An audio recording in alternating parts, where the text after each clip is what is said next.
তাহলে নোটিশ রাইটিংয়ের ক্ষেত্রে যদি প্রশ্ন থাকে, the welfare committee of your school has undertaken a tree plantation programme, as the secretary of the organisation draft a notice to take part in that event. মানে বলছে যে তোমার স্কুলের ওয়েলফেয়ার কমিটি তারা একটি বৃক্ষরোপণের যে প্রোগ্রাম বা ট্রি প্লান্টেশন প্রোগ্রামের আয়োজন করছে। তুমি স্কুলের সেক্রেটারি হিসেবে তুমি কি করবে, একটি নোটিশ লিখবে সকলকে সেখানে অংশগ্রহণের আবেদন জানিয়ে। হলো? তো প্রথমে আমরা এবিসি স্কুল লিখছি, তার নিচে নোটিশ, মেমো নম্বর, তারপর হচ্ছে সাবজেক্ট লিখছি অন প্লান্টেশন প্রোগ্রাম, বা আমরা লিখতে পারি ট্রি প্লান্টেশন প্রোগ্রামও লিখতে পারি, বা অন প্লান্টেশন প্রোগ্রামও লিখতে পারি। আমরা একটা ডেট দেবো, যেদিন লিখবো সেই দিনের একটা ডেট দেব।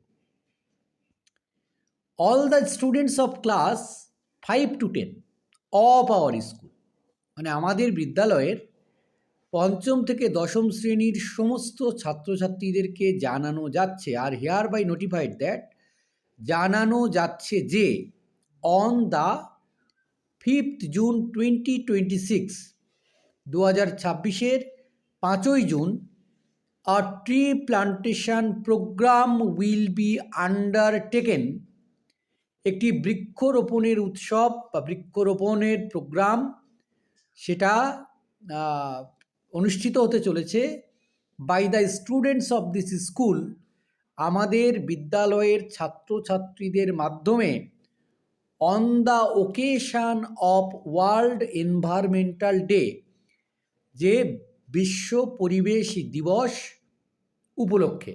তো 5th জুন হচ্ছে বিশ্ব পরিবেশ দিবস। তাহলে প্রথমে শুরুতে প্রথম বাক্যে আমরা কী লিখছি, যে আমরা জানিয়ে দিচ্ছি যে আমরা কি প্রোগ্রাম করতে চলেছি, স্কুল কি প্রোগ্রাম অনুষ্ঠিত করতে চলেছে, কবে করতে চলেছে এবং কি উপলক্ষে করতে চলেছে। যদি উপলক্ষ থাকে তাহলে আমরা সেটা অ্যাড করব অবশ্যই। তারপর যেটা লিখতে হবে, সকলকে আমরা বিষয় সম্পর্কে একটা বাক্য লিখতেই পারি। স্টুডেন্টস আর অলরেডি অ্যাওয়ার মানে সচেতন, যে ছাত্রছাত্রীরা ইতিমধ্যেই সচেতন আছে যে বা জানে যে of the significance of the tree plantation day.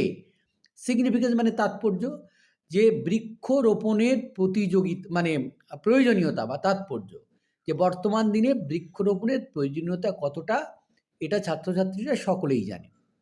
In this days of serious environmental pollution, যে বর্তমান দিনের যে প্রচুর মানে ভয়ানক পরিবেশ দূষণের কারণে।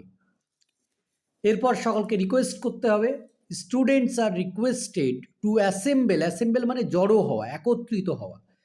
ছাত্রছাত্রীদেরকে অনুরোধ করা হচ্ছে একত্রিত হতে ইন দ্য স্কুল গ্রাউন্ডে by 8 AM on the 5th June, 5ই জুনের সকাল 8টাতে। অ্যান্ড রিসিভ শ্যাপলিংস মানে হচ্ছে চারা গাছ, এবং প্রত্যেককে চারা গাছ নেওয়ার নিতে বলা হচ্ছে ফ্রম দ্য ওয়েলফেয়ার সেন্টার, আমাদের যে ওয়েলফেয়ার সেন্টার রয়েছে সেখান থেকে, to plant them at the suitable sites by side of the school ground or elsewhere. আর তারপর সেগুলোকে রোপণ করতে হবে স্কুলের পাশাপাশি, স্কুল গ্রাউন্ডের চারপাশে, অথবা অন্য কোথায় যেখানে স্পেসিফাইড হবে আর কি, সেখানে। For further details you may contact the undersigned if necessary. আর এরপর তোমার যদি আরও কিছু জানার থাকে তাহলে নিচের যার স্বাক্ষর করা আছে তার সঙ্গে যোগাযোগ করতে বলা হচ্ছে। খাতার ডান দিকে তুমি তোমার নাম লিখছো, তারপর স্টুডেন্ট সেক্রেটারি লিখছো, মাঝখানে সিল লিখছো, বাম দিকে countersign by the headmaster লিখছো। তো এই হচ্ছে ট্রি প্লান্টেশনের পুরো নোটিশটা, বুঝতে পেরেছো? তাহলে কি লিখতে হবে, অর্থাৎ আমরা একটা ট্রি প্লান্টেশন প্রোগ্রামের যখন নোটিশ লিখব, আমাদের প্রথমে যেটা বলতে হবে যে আমরা সেই ট্রি প্লান্টেশন প্রোগ্রামটা কবে অনুষ্ঠিত করতে চলেছি। 5th জুন বাদ দিয়ে অন্য কোনো দিনও হতে পারে, হতেই পারে, সেটা আমরা অনুষ্ঠিত করতে চলেছি। কোথায় অনুষ্ঠিত হবে সেটা বলতে হবে, স্টুডেন্টদেরকে রিকোয়েস্ট করতে হবে, আসতে বলতে হবে, এগুলো সব বলতে হবে। এবং তার পাশাপাশি তাদেরকে চারা গাছ নেওয়ার কথা বলতে হবে, আর কি কোথায় রোপণ করা হবে সেটাও বলতে হবে, এগুলো থাকছে। সো না বোঝার মতো কিছু নেই।